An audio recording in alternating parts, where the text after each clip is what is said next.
Yannick Ribier, nouvel entraîneur de l'équipe réserve de Lège, la Nationale 3. Tu étais l'année dernière l'entraîneur de l'équipe 3, donc maintenant équipe 2. Changement de braquet. C'est ça. J'étais entraîneur départemental depuis 4 ans et on m'a proposé de faire la N3 cette année. Et donc, un challenge. Ouais. Alors moi, je voulais voir déjà si j'étais capable de le faire. Alors, on passe les formations pour. J'ai passé les formations pour. Et maintenant, voir si je suis capable de faire déjà une année et voir si les filles adhèrent au projet de jeu. Et c'est quoi le projet de jeu? Alors, on va essayer à mettre déjà beaucoup de jeunes, donc reconstruire une équipe parce que l'équipe de prénat de l'année dernière n'existe plus, quasiment plus. Il reste 6 filles, donc beaucoup de U17 qui sont montées. Donc remonter une équipe, projet de jeu porté vers l'avant, beaucoup de la défense. On va essayer à faire prioriser la défense et après voir les compétences de chacune.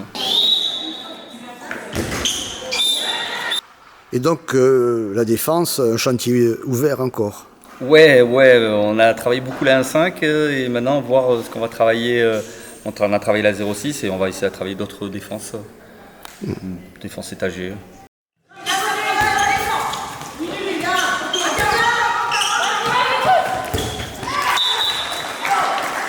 Donc, une équipe rajeunie. On peut parler de l'effectif. Combien il y a de filles déjà?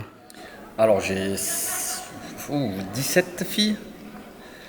17 filles, j'en ai 6 qui étaient l'année dernière en prénat, qui sont montés en N3, qui ont monté avec le groupe. J'ai 2 2010 polistes. Et après, c'est des U17 qui montent de l'équipe de Lège. Donc ça veut dire des troisième années U18. Ouais, voilà, des 18, troisième année. Et 2 recrues, Tia et Justine. Avec cette équipe rajeunie, transformée, est-ce que ça veut dire qu'il faut reprendre beaucoup de choses, que les automatismes sont encore à trouver? Oui, les automatismes sont à trouver. Apprendre beaucoup de choses. Je trouve qu'en quelques séances, là, on a repris depuis le 4 août. Je trouve qu'il y a beaucoup de choses qui se sont... Des petits automatismes à 2, 3 qui ont été trouvés et j'étais agréablement surpris. Maintenant, il faut que le groupe arrive à travailler tous ensemble. Et j'ai jamais eu tout le groupe ensemble depuis la rentrée. Depuis août, j'ai jamais eu tout le groupe en effectif complet.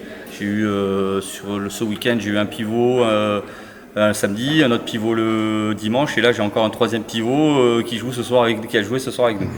Oui, donc les relations restent à... Voilà, il y a des relations à recréer et à trouver.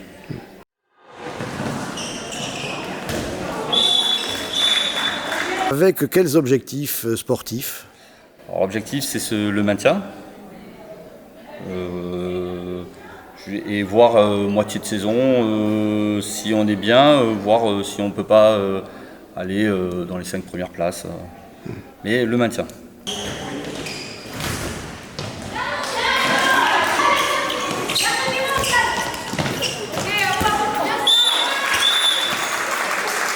Le maintien sur des bases où des filles de la N2 peuvent venir Alors ça c'est l'idée. Alors moi je suis fervent de ça. Je trouve que soit ça peut marcher dans un sens comme dans l'autre. C'est des filles de N3 qui méritent aller découvrir la N2 et les filles de la N2 venir aider la N3 s'il y a besoin. Comme à la N3 aller aider la départementale. Ce qui est, moi je viens de la départementale, donc je suis fervent pour ça, qu'il y ait des échanges, des vases communicants dans tout le club. Oui, la troisième équipe qui est montée en excellence départementale, avec des joueuses qui potentiellement pourraient venir renforcer. Mais samedi, j'avais la pivot, c'était la pivot de la 3 qui, je pense, s'est bien débrouillée. Donc ça pourrait tourner aussi dans ce sens-là. Ça peut tourner dans ce sens-là aussi.